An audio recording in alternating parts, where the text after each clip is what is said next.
ماہم نے زبیدہ آپا کے انداز میں ہاتھ ہلا ہلا کر کہا تھا۔ زبیدہ آپا کی تو آنکھیں پھٹی کی پھٹی رہ گئی تھی۔ توبہ توبہ، کتنی زبان چلتی ہے اس لڑکی کی، دیکھ لینا آسیہ یہ تمہاری ناک کٹوائے گی۔ زبیدہ آپا نے چائے کا کپ غصے سے چھوٹی سی میز پر رکھتے ہوئے کہا تھا۔ ہاں ہاں جائیے جائیے، میں بد زبان ہی ٹھیک ہوں۔ ماہم دو چار اور سناتی اندر جا چکی تھی۔ بس اب نہیں آتی میں تمہارے گھر۔ زبیدہ آپا ناراض ہو گئی تھی۔ ارے آپا یہ نادان ہے، اس کو میں پوچھتی ہوں، آپ بیٹھ جائیے، ناراض نہ ہوں، آسیہ بیگم نے بوکھلا کر کہا تھا، جبکہ خانم نے مشکل سے اپنی مسکراہٹ کو ضبط کیا تھا۔ نہ بس اللہ معاف کرے، تمہاری بیٹیوں کو تو میں نے اچھا سمجھا تھا، دیکھا کیسے زبان چلا کر گئی ہیں یہ ماہم میرے سامنے۔ زبیدہ آپا کو یقین نہیں آ رہا تھا کہ ماہم یوں ان کی بیٹیوں کے بارے میں منہ پر بات دے مارے گی۔ بیٹھ جائیے آپا، شادیاں بھی ہو جائیں گی ہماری، لیکن اپنے وقت پر، خانم نے مسکراتے ہوئے کہا تھا۔ 2 مہینے گزر گئے تھے، روحان جبیل نام کا بھوت اس کے دماغ سے ہمیشہ کے لیے مٹ چکا تھا۔ مارچ کے آخری دن تھے، سردی کی شدت میں کافی حد تک کمی آ گئی تھی، اس کے اور ماہم کے فائنل پیپر ہونے والے تھے۔ خانم نے اب اکیڈمی جانا بھی بند کر دیا تھا، وہ گھر میں ہی تیاری کر رہی تھی اور اپنا نمبر بھی بند کر چکی تھی، جس سے افسا اور اس انسان کی اس کی جان چھوٹ گئی تھی جو اسے میسج کرتا تھا۔ ایک بات پوچھوں آسیہ، اگر تم برا نہ مناؤ؟ زبیدہ آپا اب نہ جانے کیا جاننا چاہتی تھی۔ جی جی آپا پوچھیے، پورے محلے میں باتیں ہو رہی ہیں کہ ہر ہفتے ایک لمبی سی گاڑی تمہارے دروازے پر آ کر رکتی ہے۔ خیر سے کون ہے وہ، کس کی گاڑی ہے؟ زبیدہ آپا کے سوال پر خانم کا رنگ پھیکا پڑا تھا۔ ارے آپا وہ گاڑی میرے تایا زاد بھائی کی ہے، بہت بڑا آدمی ہے، پہلے باہر رہتا تھا، پاکستان شفٹ ہو گیا ہے، کبھی کبھی خیریت دریافت کرنے آ جاتا ہے۔ آسیہ بیگم نے سنبھل کر جواب دیا تھا۔ اچھا اچھا، لیکن پھر بھی لوگ تو باتیں بناتے ہیں نا کہ لمبی گاڑی میں جانے کون آتا ہے ان کے گھر، بھائی شریفوں کا محلہ ہے، ایسی ویسی بات بنتے دیر نہیں لگتی۔ زبیدہ آپا جو کہنا چاہ رہی تھی آسیہ بیگم اور خانم اچھے سے سمجھ گئے تھے۔ زبیدہ آپا تو خطرے کی گھنٹی بجا کر جا چکی تھی، جبکہ پیچھے وہ دونوں خاموش ہو گئی تھی۔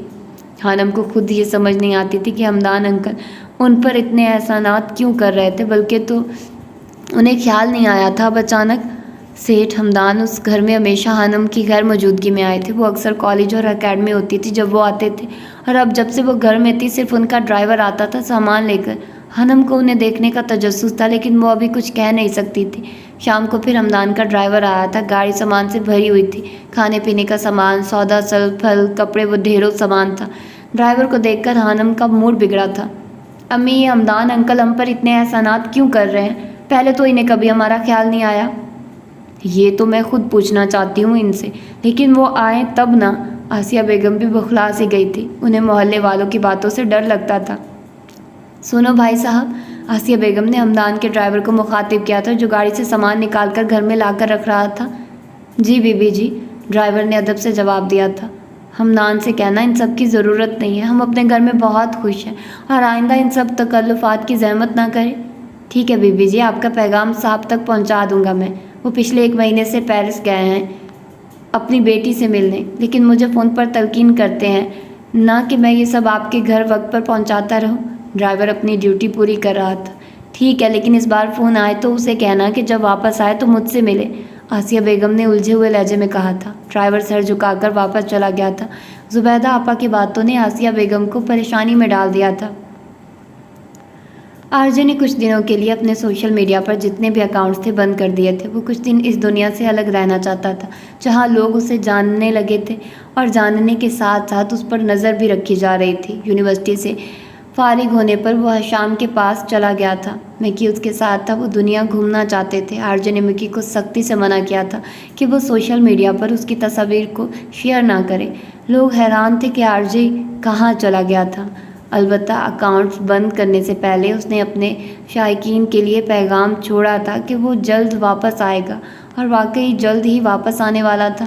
مکی، آرجے اور حشام تینوں پیرس کے مشہور ریسٹورانٹ میں بیٹھے تھے۔ وہ وہاں ڈنر کرنے کی غرض سے آئے تھے۔ بہت بھوک لگی ہے شام بھائی، مکی نے اپنے پیٹ پر ہاتھ رکھتے ہوئے کہا تھا۔ آرڈر کر تو دیا ہے، 5 منٹ انتظار کر لو بھوکے انسان، جواب آرجے کی طرف سے آیا تھا۔